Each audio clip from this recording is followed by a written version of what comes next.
Get Cocktail Conversations, candid insights from startup founders, entrepreneurs, and thought leaders from around the globe.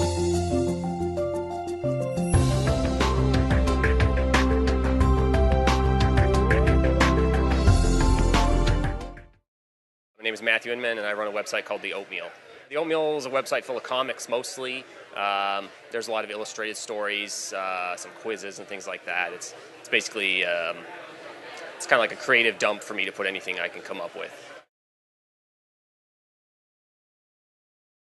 Not really. If I had one, I think I would hit it by now. Mostly it's just to make funny comics and keep being funny. Go from there. I don't know. When I write, it does.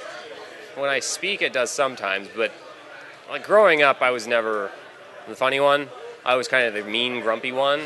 But somehow that translated to being funny when I make comics. Not really. It always feels like in the comic I wrote that for me, creativity and inspiration are like food poisoning. They just kind of show up out of nowhere. So when it's your job to be creative, on a schedule, that can get kind of hard. I've always been, I guess, a creative person. I've always been someone who doodles and someone who writes and someone who's continually making things. So I suppose I am.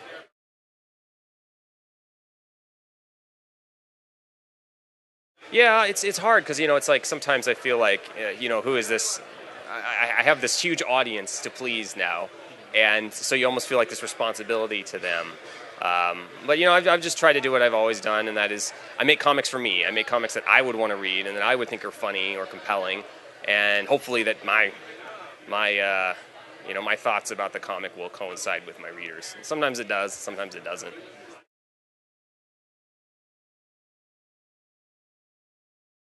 The biggest advantage is, with the way the web works now, with Facebook and Twitter especially, you can kind of control these.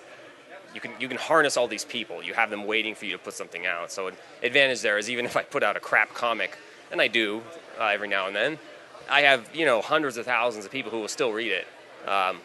So that's nice. That's kind of a guaranteed audience rather than starting from scratch each time and hoping people like it and hoping it gets spread. It'll get shown up anyway.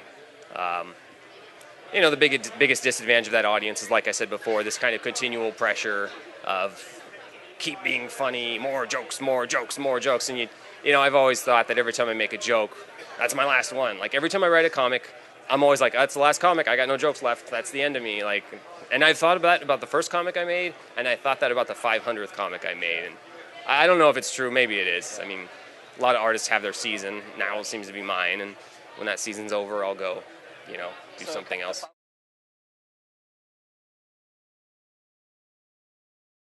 Oh, I don't know. Maybe a healthy mix of both. So I don't know. Even if I couldn't, it'd be hard for me to fail dramatically now. I think it wouldn't be a huge thing. It would just be me slowly getting lamer and lamer. And, it'd be like a TV show that's 20 seasons in. Like, you're like, come on, guys. What else do you have left to say? I think if I do fail, that will be it. I'll just be kind of this old, tired voice. So my plan is to quit before I become old and tired and maybe only do the Oatmeal for a couple of years.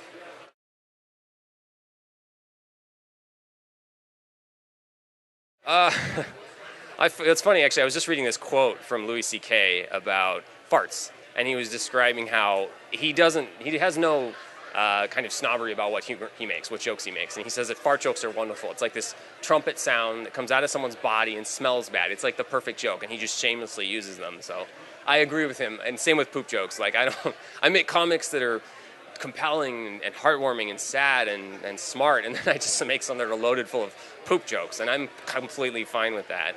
And regarding cats, it seems to me that, like, cats, as soon as you introduce one into your comic, every single reader from then on is like, more cats, more cats. It kind of becomes the battle cry. I think cats are very kind of, they kind of cast a wide net in terms of who likes them.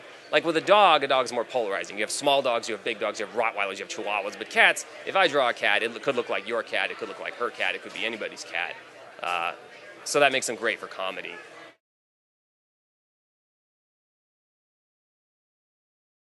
How to Suck at Your Religion was one that I really enjoyed because it was written very quickly, and it's one of those comics where when I write them, I don't iterate and I don't screw with it and I don't rewrite it and I don't spend weeks and weeks on it. I just write it once and it preserves that visceral tone. And that comic was one of those. I stayed up till 3 o'clock in the morning. I was so excited about it, and I launched it, and everybody loved it, or at least everybody that agrees with me in terms of my religious principles.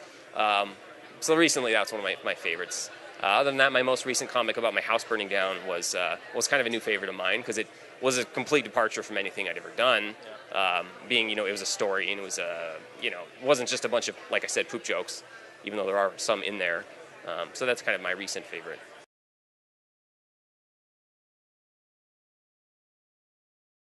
Not treating social media as, how do I want to put this?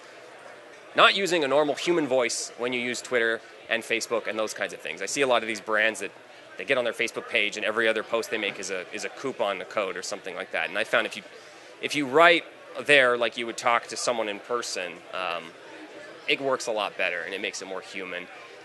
Furthermore, one thing that's not necessarily a big mistake, something that drives me crazy, is everyone seems so preoccupied with getting likes and tweets.